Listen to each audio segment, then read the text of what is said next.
ہم نے معیار متعین کرنا ہے بھائی قرآن و سنت سے، اللہ سے۔ اللہ تو قرآن و سنت ہی کے ذریعے بتائے گا نا، تو اس میں سب سے پہلا معیار اللہ کا کیا ہے؟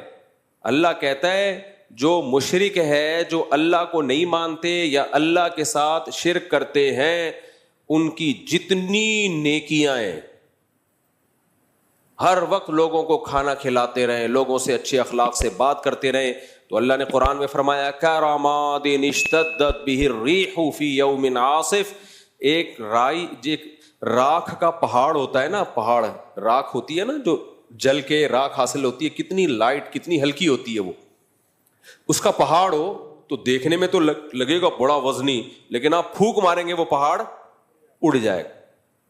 تو اللہ نے کہا کہ تم چونکہ اپنے اینگل سے دیکھ رہے ہو چیزوں کو، اس لیے تمہیں جو مشرک اور کافر لوگ ہیں ان کے عمل دیکھنے میں بہت اچھے لگیں گے، انہوں نے اسپتال بنا دیے، انہوں نے انسانیت کی ایسی خدمت کی، لیکن وہ وزن میں میرے نزدیک بہت ہلکے ہیں۔ قیامت کے دن جب ان کو ترازو میں رکھا جائے گا، ان کا ایک پھونک ماریں گے اور وہ اڑ جائیں گے۔ اللہ نے یہ نہیں کہا کہ ان کا وزن ہے ہی نہیں، بلکہ اللہ نے کہا ان کا وزن بہت ہلکا ہے، وہ اس قابل نہیں ہے کہ ان کو بخشوا دے۔ ہاں، اس قابل ضرور ہے کہ عذاب میں کمی کا ذریعہ بن جائے، اس قابل ضرور ہے کہ عذاب میں کمی کا ذریعہ، بخشوا نہیں سکتا ان کو۔ اور اللہ کی نظر میں جو سب سے بڑی نیکی ہے وہ کیا ہے؟ توحید، اللہ کے وجود کو ماننا اور اللہ کو ایک سمجھنا۔ حالانکہ انسانیت کی نظر میں تو کوئی یہ بہت بڑی نیکی نہیں ہے۔ اب یہاں ایک سوال پیدا ہوتا ہے کہ اللہ نے یہ اینگل رکھا ہوا کیوں ہے؟ اللہ تعالیٰ اس اینگل سے دیکھتا کیوں ہے؟ یعنی یہ کیا بات ہے کہ آپ اگر مشرک ہیں، اللہ کے ساتھ شرک کرتے ہیں، یا اللہ کے وجود، جیسے ملحد اور ایتھیسٹ لوگ خدا کو مانتے ہی نہیں ہیں، وہ کہتے ہیں ہے ہی نہیں ہے، سب آٹومیٹیکلی خود بخود سب کچھ چلا آ رہا ہے، تو سوال یہ پیدا ہوتا ہے کہ پھر ایسا وجہ کیا ہے؟ اللہ نے اتنا مضبوط موقف کیوں رکھا ہوا ہے، جس کو میں اپنی زبان میں موقف کہہ رہا ہوں، اللہ کی طرف موقف کا لفظ کی نسبت نہیں کی جاتی، لیکن آسان لفظوں میں سمجھانے کے لیے کہ ایسا کیوں اللہ نے یہ نظریہ ہے کہ بھئی یہ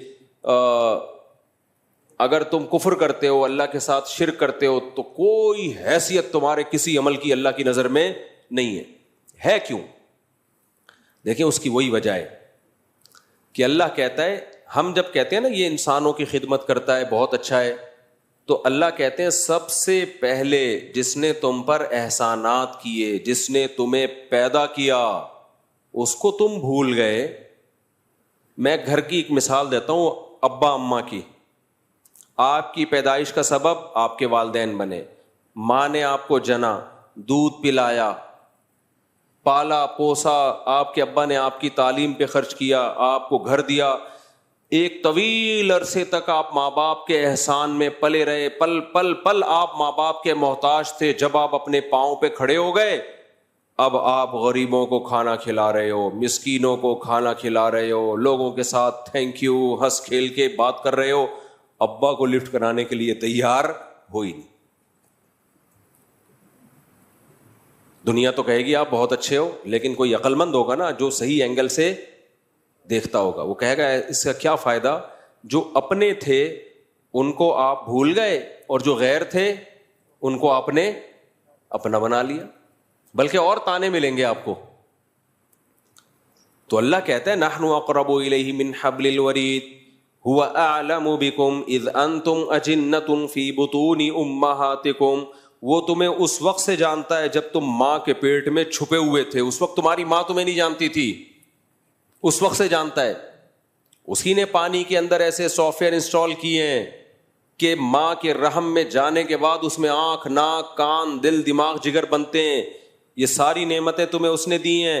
پھر جب تمہیں دنیا میں لایا، تمہاری ماں کی چھاتی میں اس نے دودھ کے چشمے جاری کر دیے۔ پھر ماں کو جو ممتا دی، بے پناہ محبت دی، یہ بھی آٹومیٹیکلی نہیں ہے۔ خدا کا انکار کرنے والے ہر چیز فطرت پہ ڈال دیتے ہیں کہ نیچر نے یہ سکھایا ہے۔ بھائی یہ نیچر تو اندھی بہری گونگی ہے، وہ کیا سکھائے گی کسی کو؟ اس کے ہاتھ ہیں، اس کے پاؤں ہیں، اس کی ٹانگیں ہیں، اس کے پاس اسپیکنگ پاور ہے جو وہ سمجھائے گی۔ اللہ نے دیکھو اپنے وجود کو ثابت کرنے کے لیے نا کیسی کیسی مثالیں دی ہیں۔ ہم یہ کہتے ہیں نا ماں کی محبت نیچرل ہے، تو سانپ میں کیوں نہیں ہے؟ سانپ کی مادہ انڈے جنتی ہے, انڈے دیتی ہے, اور جیسے ہی بچے نکلتے ہیں کھانا, بچے سب سے پہلے ماں سے دور بھاگتے ہیں سانپ کی مادہ کے. نہیں آئی میرا خیال ہے بات. اگر یہ نیچرل ہوتا تو سانپ کی جو بچے جب وہ جنتی ہے تو اس کی ممتا کہاں چلی جاتی ہے اس وقت؟ آپ کہہ سکتے ہو تو زہریلا جانور ہے سانپ, تو اس کی نیچر ہی یہی ہے کہ وہ محبت ہی نہ کرے کسی سے. مچھلیوں کو دیکھ لو آپ, میں نے تو ایکویریم میں مچھلیاں بہت پالی ہیں, مچھلیاں تو زہریلی نہیں ہوتی, کتنی پولائٹ سی مخلوق ہے مچھلی, فش آرام سے یوں یوں یوں تیر رہی ہوگی. مچھلیاں جب انڈے دیتی ہیں پہلے تو انڈے کھا جاتی ہیں, وہ انڈے جو بچتے ہیں اس سے چھوٹی چھوٹی مچھلیاں نکلتی ہیں, پھر ان کو بھی کھاتی ہیں. وہ ماں خود اپنے بچوں کو کھاتی ہے. جو بچہ بچ نکلنے میں کامیاب وہ جی لیتا ہے, ورنہ اکثر بچے ماں بولو کھا جاتی. اور بھی مخلوق ہے ایسی, کچھ جانور ایسے ہیں جن میں ماں بچہ جن کے کھا جاتی ہے, اور کچھ جانور ایسے ہیں جن میں ماں کی بچے سے محبت ہوتی ہے, اور کچھ ایسے بہت زیادہ ہوتی ہے, اور کچھ ایسے اتنی زیادہ ماں بچے سے محبت کرتی ہے کہ اپنی جان دے دیتی ہے, بچے کو بچا لیتی ہے. تو اس سے پتہ چلتا ہے بھائی یہ خود بخود نہیں ہے, یہ ایک مینجمنٹ ہے. فطرت نے ہر ماں میں اس کی جو ہے نا ایک خاص طریقے سے محبت کے سافٹ ویئر انسٹال کیے ہوئے ہیں. کسی میں محبت زیادہ ڈال دی ہے, کسی میں کم ڈال دی ہے, کسی میں بالکل بھی نہیں ڈالی, اور کسی میں نفرت ڈال دی ہے, اور کسی میں بہت زیادہ نفرت ڈال دی ہے. تو یہ ماں کی محبت کو ہم نیچرل کہتے ہیں, یہ اپنی زبان میں کہتے ہیں, ورنہ نیچرل اصل میں اس دنیا میں کچھ بھی نہیں ہے, سب خدا کا پیدا کردہ ہے. اب جب آپ دیکھتے ہو نا کہ کون سے جانور ہیں جن کے ماں کے دل میں, اچھا کچھ جانور ایسے ہیں کہ ماں تو محبت کرتی ہے, باپ نہیں محبت کرتا بچوں سے. جیسے اکثر جانوروں میں باپ کے دل میں کوئی محبت ہوتی ہے بچوں سے. بھائی بکری اپنے بچے کو پالتی ہے, بکرا پالتا ہے جس کے بچے ہیں, مجھے لگ رہا ہے آپ لوگ کے یہاں پالتا ہے, مجھے خیال بھی چپ بیٹھے ہیں.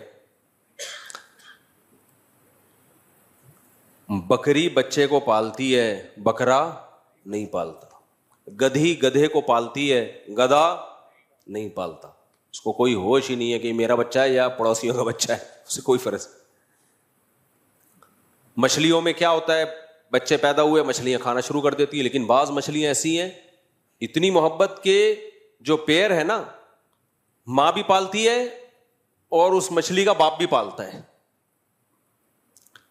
تو اگر یہ خود بخود ہو رہا ہوتا نا تو اس میں اتنی خوبصورت مینجمنٹ نہ ہوتی. اب سائنسدانوں نے جب غور کیا نا کہ کون سی جانور ایسا ہے جس کی ماں میں محبت بہت زیادہ ہے, کسی میں کم ہے, کسی میں ماں اور باپ دونوں میں ہے, اور کسی میں بالکل بھی نہیں ہے, تو دیکھا کہ جن جانوروں کا گروتھ ریشو بہت کم ہے اور وہ بہت کم ہے, ان میں ماں کی ممتا بہت زیادہ. اور کچھ جانور ایسے ہیں جن کا گروتھ ریشو بھی کم ہے اور ان میں بچوں کے مرنے کے چانسز انوائرمنٹ اور ماحول کی وجہ سے بہت زیادہ ہیں, تو ان میں ماں کی اور باپ کی ممتا زیادہ نہیں بلکہ بہت سے بھی زیادہ ہے. اور کچھ جانور ایسے ہیں جن کی گروتھ ریشو بھی کم اور وہ طوفانی ہواؤں میں پیدا ہوتے ہیں اور بے تحاشا ان کو طوفان جھیلنے پڑتے ہیں, تو ان میں صرف ماں اور باپ کی محبت نہیں, پورے خاندان کی محبت ڈالی ہوئی ہے, سارا خاندان مل کے بچے کو پالتا ہے. یہ جو پینگوئن ہے آپ اس کی ویڈیوز جا کے دیکھو, ابے وہ پینگوئن نہیں جو 3 پیس سوٹ اور ٹائی پہن کے وہ سمندر کے گرد گھوم رہے ہوتے ہیں, 3 پیس سوٹ اور ٹائی میں نہیں, وہ جس کو پانی کی بلی کہتے ہیں میرے خیال ہے اردو میں, وہ 3 پیس. مجھے تو ایسا لگتا ہے, میں نے دیکھا ہے وہاں ناروے وغیرہ میں نا, تو وہ 3 جاپان میں بھی برف میں ہوتے ہیں نا وہ, تو وہ انہوں نے ان کا ماحول بنایا ہوا, سخت شدید سردی میں رہتے ہیں وہ. تو یہ انٹارکٹیکا وغیرہ میں جہاں پر بہت برفانی ہوائیں, طوفان, تو بچہ ان طوفانوں کو نہیں جھیل سکتا, تو اس کے لیے اللہ نے میں نے کتاب پڑھی ہے اس پہ, ڈاکومنٹری نہیں دیکھی, ایک سائنٹسٹ کی میں نے کتاب پڑھی ہے, کئی سال ہو گئے, پوری مجھے یاد نہیں ہے وہ, کہ کیسے اس کی ماں اور باپ دونوں مل کے ایک بچے کو پالتے ہیں. ہم ایسے 19 کو نہیں پال سکتے جیسے وہ, سڑاتا رہوں گا میں, چڑھاتا رہوں گا, جیسے وہ, اللہ نظر سے بچائے, تو جیسے وہ ارشاد بٹی نے مجھ سے پوچھا تھا نا کہ آپ یہ قوم کی خدمت کر رہے ہیں, وہ بھی بیچارہ فیملی پلاننگ والوں سے متاثر ہے نا, کہنے بہت اچھی خدمت ہو رہی, بہت اسٹائل سے وہ طنز مارے تھے اس نے. تو لوگ سمجھتے ہیں میں شرمندہ ہو جاؤں گا, میں شرمندہ ہوں, لیکن اس پہ شرمندہ ہوں کہ پروگریس جتنی ہونی چاہیے اتنی ہے نہیں, پھر میں شرمندہ ہوں. جو رزلٹ ہونا چاہیے وہ ہے نہیں. 19-20 تو آپ آج کل آپ کے پی کے میں جاؤ آرام سے, 19-20 کوئی مسئلہ ہی نہیں. تو خیر تم کتنے ہو؟ 6 بہن, تو تم 19 کہہ رہے ہو ان کو یار. خیر وہ ایک آدمی سے کسی نے پوچھا آپ کے کتنے بچے, آپ کے ابا کیا کرتے ہیں؟ انہوں نے کہا ہم لوگ 28 بہن بھائی ہیں. تو اس نے کہا میں پوچھ رہا ہوں آپ کے ابا کرتے کیا ہیں؟ کہہ رہے میں نے بتایا نا ہم لوگ 28 بہن بھائی ہیں. کہہ رہا بھائی میں پوچھ رہا ہوں کرتے کیا ہیں؟ تو کہہ رہے یہ کام نہیں ہے کیا؟ یہ کام. خیر وہ ایک مزاح تھا. تو پینگوئن کو دیکھ لو, آپ ڈاکومنٹریز دیکھیں, اس کی کتابیں پڑھیں اس کے بارے میں, گوگل پہ سرچ کریں, کیونکہ جھکڑ ہیں, برفانی طوفان آتے ہیں, اس بچے کو کا سروائیو کرنا بہت مشکل. لیکن اس کے ماں باپ اس بچے کو جننے میں اور پالنے میں اتنی تکلیف اٹھاتے ہیں, ایسے جان جوکھوں میں کھیل کے اور اس کی ہیلپ کرتے ہیں, اپنے بچے کو پالتے ہیں. اور پھر اس کے بعد باقی خاندان بھی ساتھ دیتا ہے. وہ پورا پریوار جو ہے نا جھنڈ میں جا رہے ہوتے ہیں, چلو جی ماں پیچھے رہ گئی تو دوسری انٹی آتی ہیں اس کو گلے لگا لیتی ہیں. انسانوں میں ایسا نہیں ہے, ٹھیک ہے نا, دوسری انٹی آئیں گی وہ اس کو گلے لگا لیں گے, چل بھائی جب تک تیری ماں نہیں آتی تھوڑی دیر کے لیے برفانی ہواؤں سے میں تجھے بچا لیتی ہوں. لیکن جن جانوروں میں گروتھ ریشو بہت زیادہ ہے, تنادن پیدا ہوتے ہیں, ان میں اللہ اگر ماں کی ممتا رکھ دیتا نا تو ماں تو سارا دن سینکڑوں بچوں کو پال پال کے خود مر جاتی وہ, اور اتنے ان کے گروتھ ریشو ہوتا کہ وہی نسل ہوتی, باقی دنیا میں سب ختم ہو چکے ہوتے. سانپ کی مادہ ہزاروں انڈے دیتی ہے, اب وہ ہزاروں میں اگر 500 بھی بچ جاتے تو سانپ ہی سانپ ہوتے دنیا میں. اسی طرح مچھلیاں, میں نے ایک فش پالی ہے, وہ ہے کون سی فش ہے, گولڈن فش, موٹی سی 10,000 انڈے کہتے ہیں ایک وقت میں دیتی ہے وہ. 10 ایسی مچھلیاں ہیں, 10,000 انڈے اور 20 50 ہزار انڈے, پھر ان سے 50 ہزار بچے نکلتے ہیں. اب آپ سوچ لو 50,000 بچے نکلے, وہ 50 کے 50,000 ماں نے پال پوس کے اسکول بھیج کے ٹیوشن فیس لگا کے سارے ویکسین کروا کر اس کو جوان کر دیا. ان 50,000 کی جب شادی ہوگی تو ایک ایک کے 50,000, تو 50,000 کو 50,000 سے ضرب دو تو اکائی دہائی سینکڑا, ہزار, 10,000, کیا اکائی دہائی سینکڑا, ہزار, 10,000, لاکھ, 10 لاکھ, کروڑ, 10 کروڑ, ارب, تو تقریباً 5 ارب یا 50 ارب, صحیح کیلکولیشن کر لینا گھر بیٹھ کے, 50 ارب تھوڑے دنوں میں ہو جاتے. تو مچھلیاں ہی مچھلیاں ہوتی میرے بھائی, سمندر میں تو پاؤں رکھنے کی بھی جگہ نہیں ہوتی, پھر وہ سب مر جاتی, تعفن پھیلتا. تو اللہ نے کہا اتنے بچے یہ پیدا کر رہی ہے تو ان کی ماں کے دل سے اللہ نے ممتا چھین لی, بولا کھاؤ, جو نکل گیا وہ میچ جیت جائے گا. ٹھیک ہے نا, وہ پہلے دن سے ہی بھاگنا شروع کرتا ہے, پہلے اماں سے جو نکل گیا وہ جیت گیا. تو بھائی یہ ماں کے تو وہ بھی مچھلی ہے. تو اچھا کچھ جانور ایسے نر اور مادہ دونوں مل کے پال رہے ہیں اس کو, تو یہ پورا ایک مینجمنٹ ہے. قرآن کی اس آیت کو یاد رکھو, قرآن جہاں بھی اللہ کی کائنات کے مظہر ہمارے سامنے رکھتا ہے کہ کائنات میں یہ کچھ ہو رہا ہے, یہ کچھ ہو رہا ہے, 2 لفظوں میں اللہ اپنی قدرت کو بیان کرتے ہیں. اللہ کہتے ہیں ذالک تقدیر العزیز العلیم. بہت زبردست آیت ہے, اللہ کرے سمجھ میں آ جائے. جو اللہ کا انکار کرنے والے لوگ ہیں نا, اللہ ان کو نہیں چھوڑے گا. اللہ کہتے ہیں تم کتنے نیک ہو, کتنے نیٹ کلین, تھینک یو, اور ہر وقت اچھی اچھی باتیں کرتے ہو, غریبوں کو کھانا کھلاتے ہو, ہسپتال بنا دیے, یتیم خانے بنا دیے, اور بہت ہی nice person, nice to meet you. یہ سب جب تم سے کوئی ملتا ہے تو لوگ کہتے ہیں نائس ٹو میٹ یو, بہت خوش ہوتے ہیں. اور لیکن اگر تم مجھے نہیں مانتے, اللہ کہتے نہیں چھوڑوں گا میں, کیونکہ تم نے چھوٹا جرم نہیں کیا, چھوٹا جرم نہیں کیا. ایک ایسی ذات کا انکار کر دیا جس کی قدرت کی نشانیاں صبح و شام اپنی آنکھوں سے دیکھتے ہو, صبح و شام دیکھتے ہو, تو تمہیں اس کا کیوں خیال نہیں آیا؟ تو تقدیر العزیز العلیم، تقدیر کہتے ہیں مینجمنٹ، اندازہ، ایڈجسٹمنٹ، یہ سب الفاظ تقدیر کے لفظ میں سما سکتے ہیں.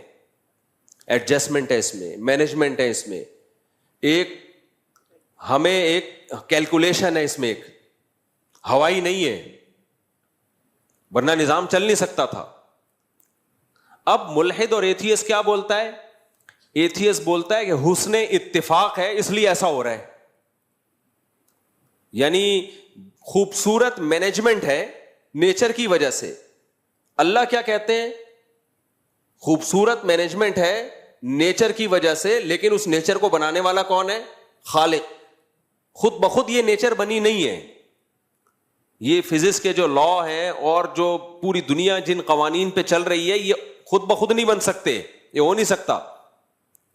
تو اس لیے اللہ کی نظر میں سب سے بڑا مجرم وہ ہے جو خدا کا انکار کرے. ہلکا جرم نہیں ہے. تبھی تو ہمارے اسلاف بزرگان دین اس کی ساری زندگی کوشش کرتے رہے کہ ہماری ایمان پر موت واقع ہو، ایسا نہ ہو ہم سے آخری وقت میں ایمان سلب ہو جائے.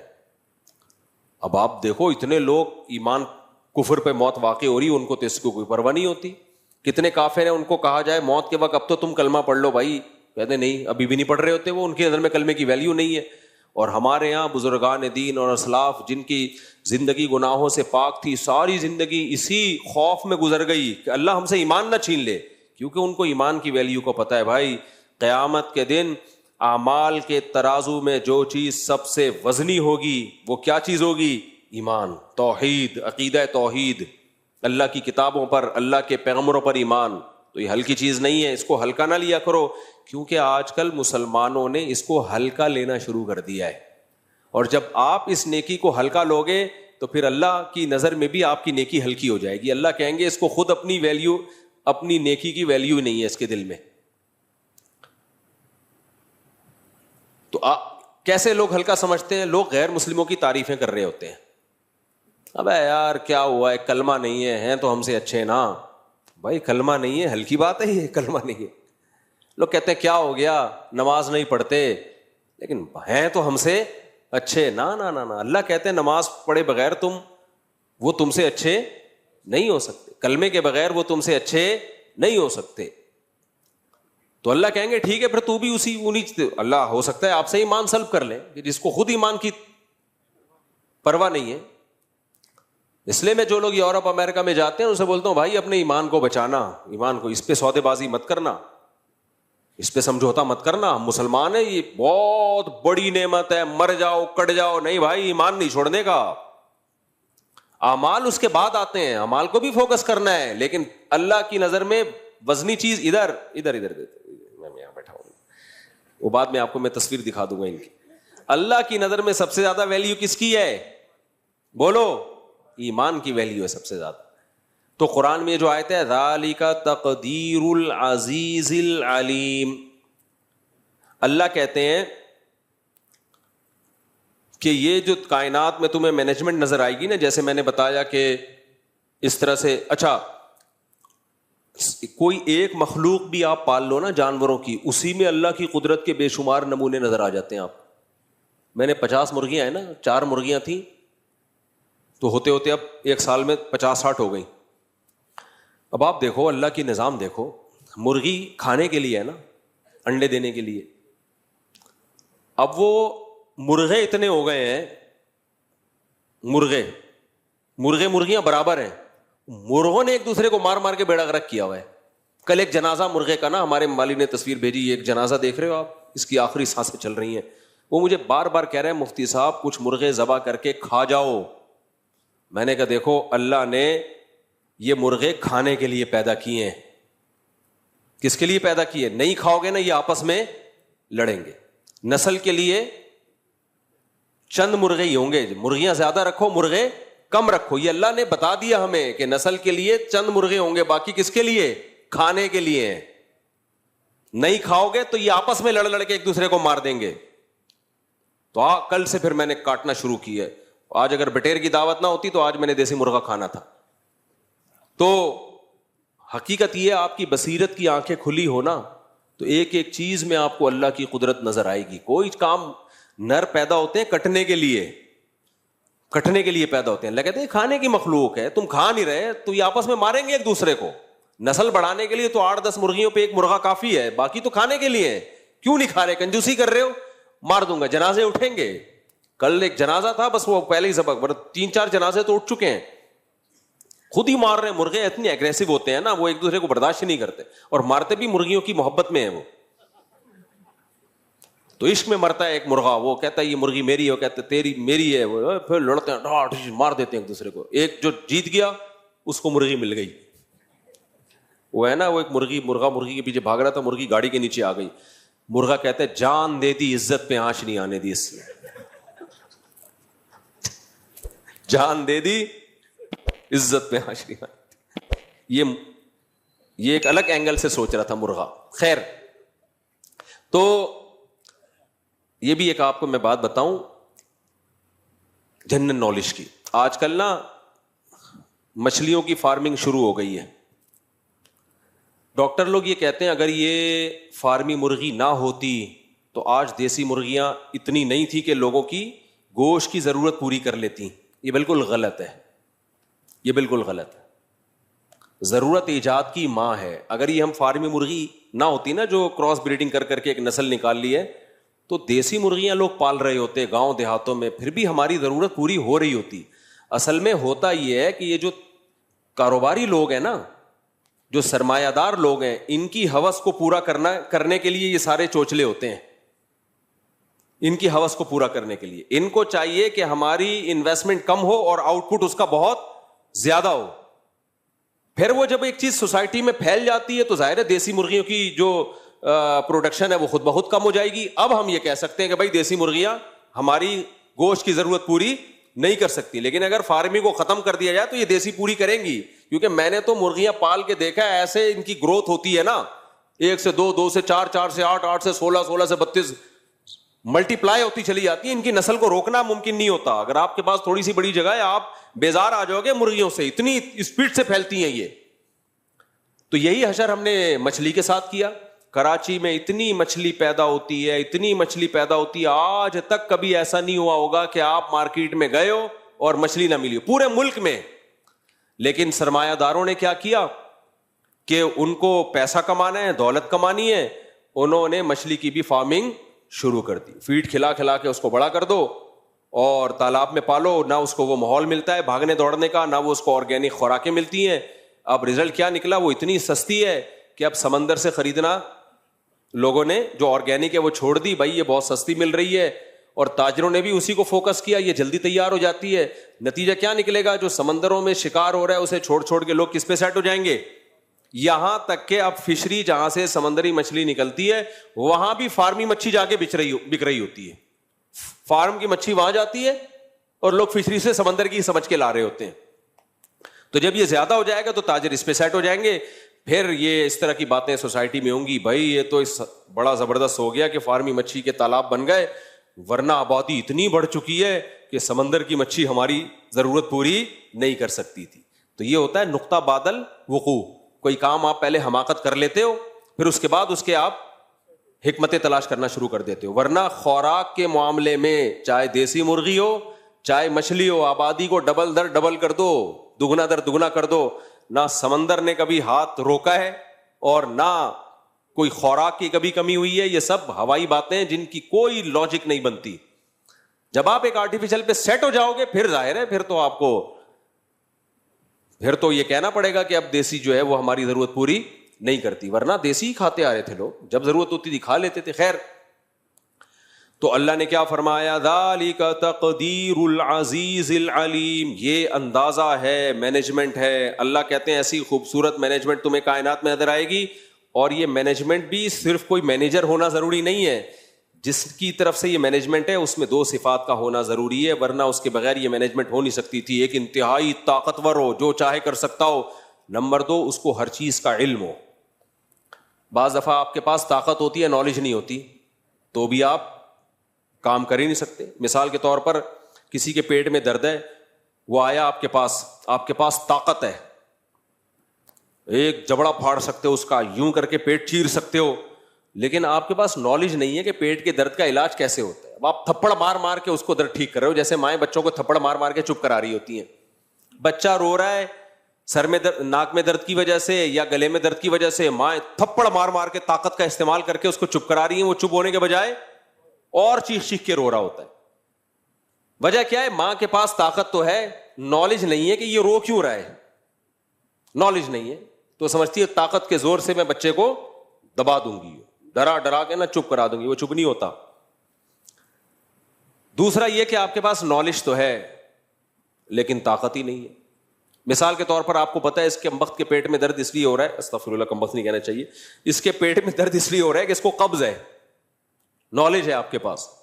اور قبض کا علاج بھی آپ کو پتا ہے کہ جی قبض کا علاج یہ ہے کہ جمال گوٹا, وہ نہیں جو بھینس کے منہ میں ڈالا تھا, بھینس نے پہلے پھونک مار دی تھی تو اسی کے منہ میں چلا گیا تھا وہ, تو جمال گوٹا اس کو کھلا دیا جائے, یا کوئی بھی ڈاکٹر لوگ بتاتے رہتے ہیں یہ قبض کی گولی ہے یہ کھا لی جائے.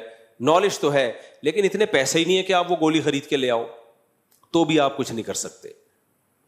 تو دنیا میں جو کامیاب لوگ ہوتے ہیں ان کے پاس کسی کام کے کرنے کی طاقت بھی ہوتی ہے اور اس کام کے بارے میں نالج بھی ہوتی ہے, تو آپ کامیاب ہو سکتے ہیں. ادروائز آپ صرف باتیں ہی پھینکتے رہو گے, کچھ بھی نہیں ہوگا. جیسے لوگ بڑے بڑے ویژن بناتے ہیں, یہ کر لیں گے وہ کر لیں گے. بھائی آپ کے پاس وسائل کیا ہیں؟ وسائل کچھ بھی نہیں ہے ہمارے پاس, تو پھر کچھ بھی نہیں ہو سکتا. اور اگر وسائل ہیں لیکن نالج ہی نہیں ہے کہ کس وقت کیا کون سا وسیلہ اور کون سا ذریعہ ہم نے استعمال کرنا ہے, تو بھی فائدہ نہیں ہوگا. تو اب کیا مسئلہ ہے؟ اللہ کہتے ہیں اس پوری کائنات میں تم غور کرو گے تو 2 نتیجوں تک پہنچو گے, ایک بلکہ 3 نتیجوں تک پہنچو گے. نمبر 1, اس کا بنانے والا کوئی ہے, یہ خود بخود نہیں ہے. نمبر 2, بنانے والا بہت طاقتور ہے, جو چاہے کر سکتا ہے. نمبر 3, صرف طاقتور نہیں ہے, اس کے پاس نالج ہے, علم بہت زیادہ ہے. اس کو پتا ہے کس کی نسل بڑھانی ہے کس کی نسل گھٹانی ہے. اس کو پتا ہے مفتی طارق مسعود کے بچے زیادہ ہونے چاہیے. خیر یہ تو ایک بیچ میں ایسی مثال آ گئی. اس کو پتا ہے کہ کون سی مخلوق کی نسل بڑھنی چاہیے کون سی مخلوق کی نسل گھٹنی چاہیے. دیکھو آسٹریلیا میں ہم جو یہ قربانی کے جانور ذبح کرتے ہیں نا, ترس آتا ہے ہمیں یار, بیچارے جوان ہٹے کٹے ذبح کر کے ہم کھا جاتے ہیں. ان کے جینے کی عمر تھی, اگر ہم ان کو ذبح نہ کریں نا یہ ہمیں کھا جائیں. یہ کیا کریں؟ ہمیں کھا جائیں. یا تو ان پہ بہت زیادہ ظلم ہوگا, یا بھوکے مریں گے, یا ہمیں کھا جائیں. ہمیں کیسے کھا جائیں میں ایکسپلین کرتا ہوں, مثال سے سمجھاتا ہوں. یہ جو 4 قسم کے جانور ہیں نا جن کا شریعت نے حکم دیا کاٹ کے کھا جایا کرو ان کو ذبح کر کے, اگر آپ ان کو نہیں کھاتے نا, یا بقرعید میں ذبح نہیں کرتے, یا کھاتے ہی نہیں ہو آپ ان کو جینے دیتے ہو, ان کے پیٹ کمبختوں کے اتنے بڑے بڑے ہوتے ہیں نا کہ ان کو 2 ٹائم پوری دیگیں چاہیے. بھینس کو کیا چاہیے پتا ہے؟ 2 ٹائم, 2 روٹی نہیں چاہیے اس کو پورا ونڈا چاہیے, اتنی بڑی تعداد میں. بھائی اس کو بند کروا دینا, یہ ہمیشہ بے وقت یہاں سے, ایک تو یہ ویسے بھی الارم کے طور پر اذان کا ٹھیک ہے ہی نہیں اذان کا بجنا, تو اتنے بڑا ان کا پیٹ ہوتا ہے. ہمارے محلے سے نا ایک گائے بھاگ گئی تھی بقرعید کے دنوں میں, بچڑا تھا بھاگ گیا تھا, ذبح کرنے کے لیے لگے تو بعض دفعہ وہ بچڑا بھاگ جاتا ہے, اتنا طاقتور ہوتا ہے. بھاگ گیا, وہ بھاگا وہ غائب, مل ہی نہیں رہا, یعنی کہاں غائب ہو گیا. 3-4 دن کے بعد ملا, پھر وہ ہڈیوں کا ڈھانچہ بن گیا تھا. وجہ کیا ہے؟ اس کو بھائی 2 ٹائم پیٹ بھر کے خوراک چاہیے تھی, وہ کہاں سے لیتا؟ وہ یہ پودوں سے اور باہر اتنا تھوڑی مل جاتا ہے اس کو. تو یہ وہ جانور ہیں جن کو کون کھلاتا ہے؟ انسان. اور انسان کا اس پہ خرچہ نہیں, ٹھیک ٹھاک خرچہ ہوتا ہے. آپ کہہ سکتے ہو کھیتوں میں تو جانور خود کھا رہے ہوتے ہیں, تو وہ کھیت بھی اگائے جاتے ہیں باقاعدہ. ہاں یہ جنگلی جانور ہیں جو جنگلوں میں گھوم رہے ہوتے ہیں, تو بھی ان کی قربانی کا شریعت نے ہمیں حکم نہیں دیا, ان کی قربانی سے قربانی ہوتی نہیں ہے.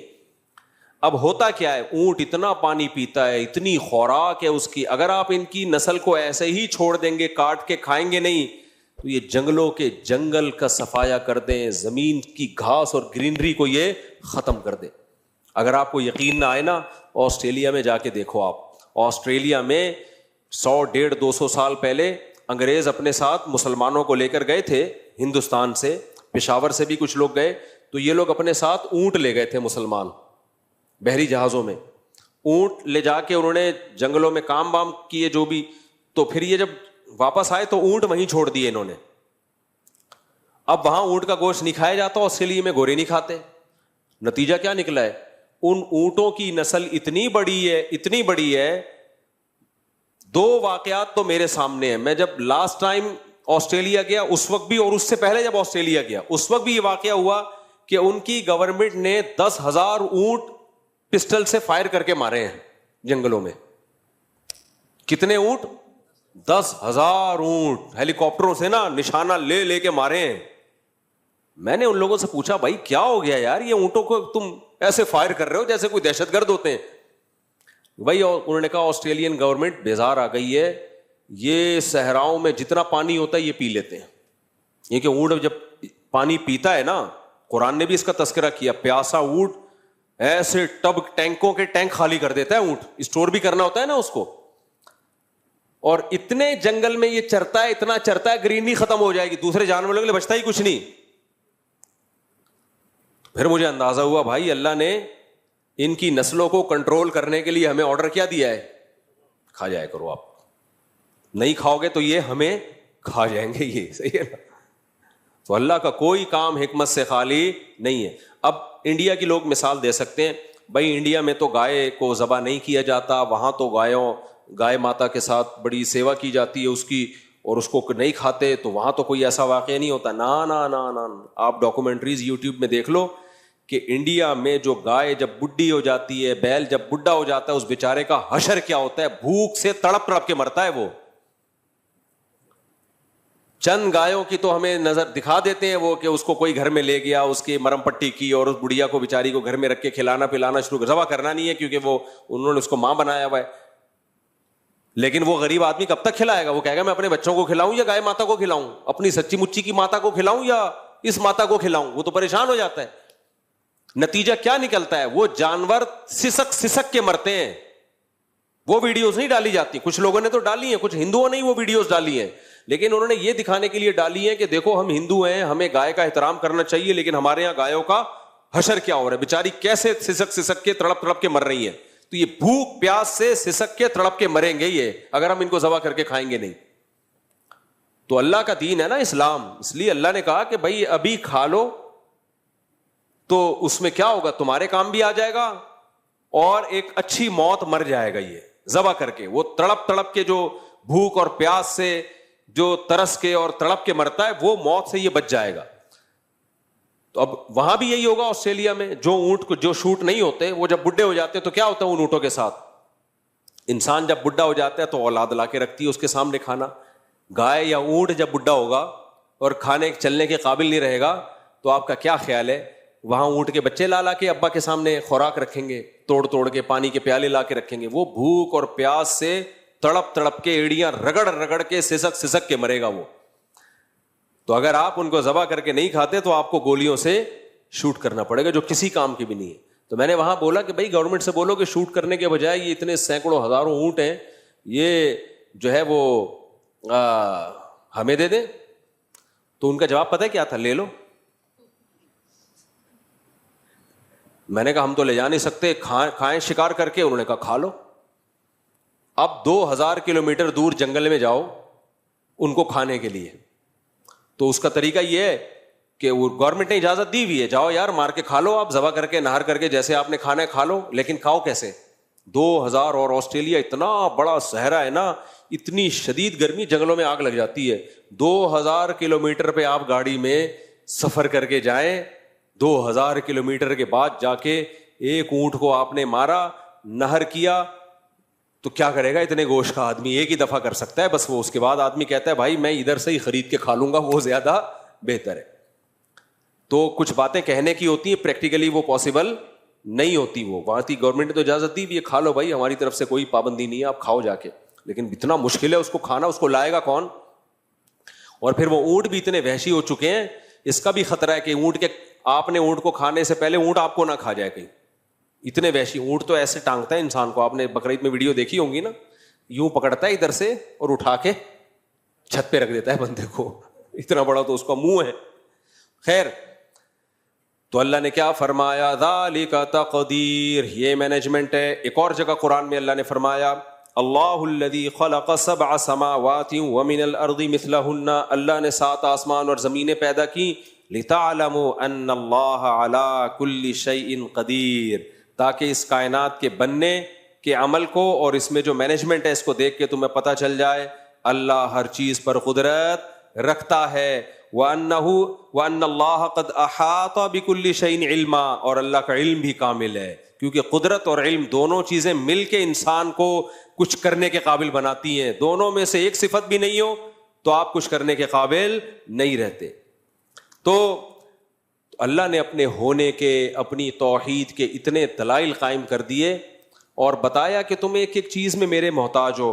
تو اللہ کی نظر میں اب اگر آپ اللہ ہی کو نہیں مانتے تو آپ اتنے بڑے مجرم ہو کہ وہ ساری نیکیاں ہونے کے باوجود ان کا وزن بہت ہلکا ہو جاتا ہے. بالکل ایسے ہی ہے جیسے آپ دوستوں کے ساتھ اچھا سلوک کرتے ہو, ابا کو آپ مانتے ہی نہیں. ایک تو ہوتا نا ابا کی ماننا, ایک ہے ابا ہی کا انکار کر دینا. آپ کہتے ہو ابا آپ جمشید صاحب ہو, آپ ابا نہیں ہو میرے. تو ٹھیک ہے آپ کی نیکیاں, آپ کے ابا کہیں گے میرا بیٹا لوگوں کا خیال کرتا ہے, غریبوں کو کھانا کھلاتا ہے, لیکن جائیداد سے میں اس کو محروم کروں گا میں, کیونکہ یار میں نے اس کو جنا, اس کو میں نے اس قابل بنایا کہ غریبوں کی مدد کر سکے, دولت بھی اس کو میں نے دی, تو میرا ہی انکار کر دیا.